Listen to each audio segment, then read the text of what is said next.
ಇನ್ನು ಬುಲೆಟ್ ಬೈಕ್ನಿಂದ ಬಿದ್ದು ಯುವತಿ ಸಾವನ್ನಪ್ಪಿದ ಪ್ರಕರಣಕ್ಕೆ ಸಂಬಂಧಪಟ್ಟಂತೆ ಟಿವಿ5 ಕನ್ನಡಕ್ಕೆ ರಮ್ಯಾ ಕುಟುಂಬಸ್ಥರು ಪ್ರತಿಕ್ರಿಯೆ ಕೊಟ್ಟಿದ್ದಾರೆ. ಭಾರತೀಯ ಸೇನೆಯಲ್ಲಿ ಕೆಲಸ ಮಾಡ್ತಾ ಇದ್ದಾರಂತೆ ರಮ್ಯಾ ತಂದೆ. ಸ್ನೇಹಿತರ ಮದುವೆಗೆ ಹೋಗಿರ್ತಾರೆ ರಮ್ಯಾ ಹಾಗೂ ಸ್ವಾತಿ. ವಾಪಸ್ ಬರುವಾಗ ಬುಲೆಟ್ ಬೈಕ್ ಅನ್ನ ಸ್ವಾತಿ ಓಡಿಸ್ತಾ ಇರ್ತಾರೆ.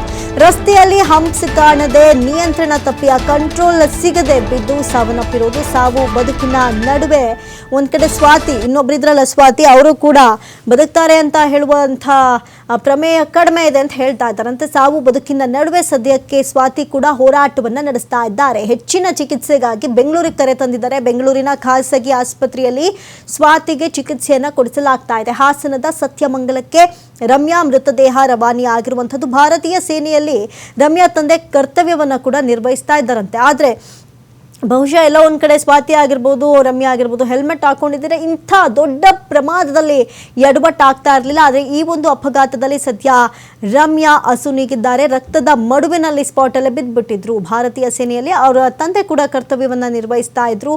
ಇನ್ನು ಈ ವಿಚಾರಕ್ಕೆ ಸಂಬಂಧಪಟ್ಟಂತೆ ಟಿವಿ5 ಕನ್ನಡಕ್ಕೆ ರಮ್ಯಾ ಕುಟುಂಬಸ್ಥರು ಪ್ರತಿಕ್ರಿಯೆಯನ್ನು ಕೂಡ ಕೊಟ್ಟಿದ್ದಾರೆ.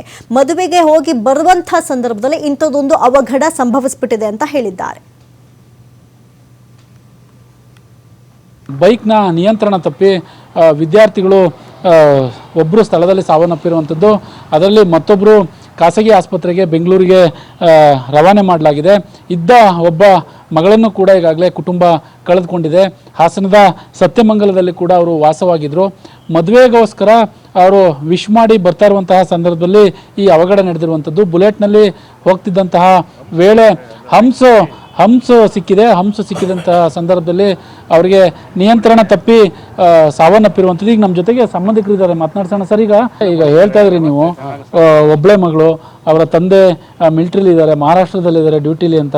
ಬಟ್ ಈ ಥರದ ಅವಘಡಗಳು ನಿಜವಾಗ್ಲೂ ಕುಟುಂಬಕ್ಕೆ ಆಘಾತ ಅಲ್ಲ ಸರ್. ಇವತ್ತು ಅವ್ರ ಪಾಪ ಅವ್ರಿಗೆ ತುಂಬಲಾರ್ದ ಕಷ್ಟ ಬಂದ್ಬಿಟ್ಟಿರೋದು. ಈಗ ಒಬ್ಬ ಮಗ ಅವನೇ, ಇವಳು ಭಾಳ ಕಷ್ಟಪಟ್ಟು ಓದ್ತಿತ್ತು, ತುಂಬ ಚೆನ್ನಾಗಿ ಓದ್ತಿದ್ಲು. ಓದೋ ವಿಚಾರದಲ್ಲಂತೂ ಈ ನೆನ್ನೆ MCA ಮುಗಿಸ್ಕೊಂಡು ಅಪ್ಲಿಕೇಶನ್ ಎಲ್ಲ ಅಪ್ಲೈ ಮಾಡಿದ್ಲು. ಅವಳ ಫ್ರೆಂಡ್ ಮದುವೆಗೆ ವಿಶ್ ಮಾಡಕ್ಕೆ ಹೋಗಿರೋದು ಇವಳು.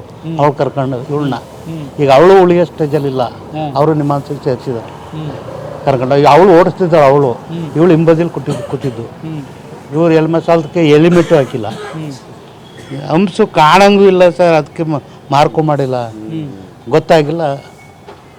ತಪ್ಪಿಬಿಟ್ಟು ಏನು ಮಾಡ್ತಾರೆ ಸರ್, ಒಬ್ಬಳು ಮಗಳು ಇಟ್ಕೊಂಡು ಭಾಳ ಅನ್ಯಾಯ ಆಗೋಗ್ಬಿಡುತ್ತೆ ಸರ್. ಅವೈಜ್ಞಾನಿಕವಾಗಿ ಹಂಸ ಹಾಕಿರ್ತಾರೆ. ಹಂಸ ಹಾಕಿದ್ಮೇಲೆ ಅದಕ್ಕೆ ಏನು ವೈಟ್ ಪಟ್ಟಿ ಬಳಿಯೋದು ಅಥವಾ ಬೇರೆ ಏನಾದ್ರು ಫ್ಲೆಕ್ಸ್ ಅಂತ ಹಾಕೋದು ಅಂತ ಇದ್ದರೆ ಅನಾಹುತ ತಪ್ಪೋದು ಕಡಿಮೆ ಆಗುತ್ತೆ. ಈಗ ಎಷ್ಟೋ ವರ್ಷದಲ್ಲಿ ಹಂಸ ಹಾಕ್ಬಿಟ್ಟು ಅದು ಕಾಣೋದಿಲ್ಲ, ಯಾರಿಗೂ ಗೊತ್ತಿರೋದಿಲ್ಲ. ಅಕ್ಕಪಕ್ಕದಲ್ಲಿ ಬೋರ್ಡ್ ಇದ್ರೆ ಆ ಬೋರ್ಡನ್ನು ಯಾರು ನೋಡ್ಕೊಂಡು ಹೋಗ್ತಾರೆ? ಯಾರೂ ನೋಡ್ಕೊಳಕ್ಕೆ ಹೋಗೋಲ್ಲ. ಇದರಿಂದಲೇ ಅಪಘಾತಗಳು ಹೆಚ್ಚಾಗಿ ಆಗ್ತದೆ.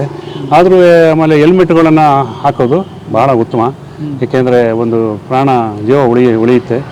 ಆದರೆ ಏನೋ ಕೆಲವರು ಏನೋ ಒಂದು ಸ್ಟೈಲು ಅಥವಾ ಏನೋ ಒಂದು ರೀತಿಯಲ್ಲಿ ಹೋಗ್ಬಿಡ್ತಾರೆ ನೋಡಿ. ಇವತ್ತು ಕುಟುಂಬ ದುಃಖದಲ್ಲಿ ನಡೆದಾಡ್ತಿದ್ದಾರೆ. ಅವರ ಕುಟುಂಬಕ್ಕೆ ಶಾಂತಿ ಸಿಗಲಿ ಅಂತೇಳಿ ಈ ಒಂದು ಸಮಯದಲ್ಲಿ ನಾವು ಹಾರೈಸ್ತೇವೆ.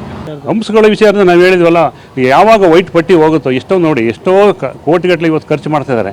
ಆದರೆ ಇವತ್ತು ಅದನ್ನು ಎಲ್ಲೆಲ್ಲಿ ಇದೆ, ಮೊನ್ನೆ ರಾತ್ರಿ ನೋಡಿದೆವು ಪೃಥ್ವಿ ಹತ್ರ 10 ಗಂಟೆ ರಾತ್ರಿಯಲ್ಲಿ ಹಂಸ ಹಾಕ್ತಿದ್ದಾರೆ. ಅಲ್ಲಿ ಎಷ್ಟೋ ಅನಾಹುತ ಆಯಿತು, ಎಷ್ಟೋ ಮಾಧ್ಯಮದಲ್ಲಿ ನೋಡಿದೆವು.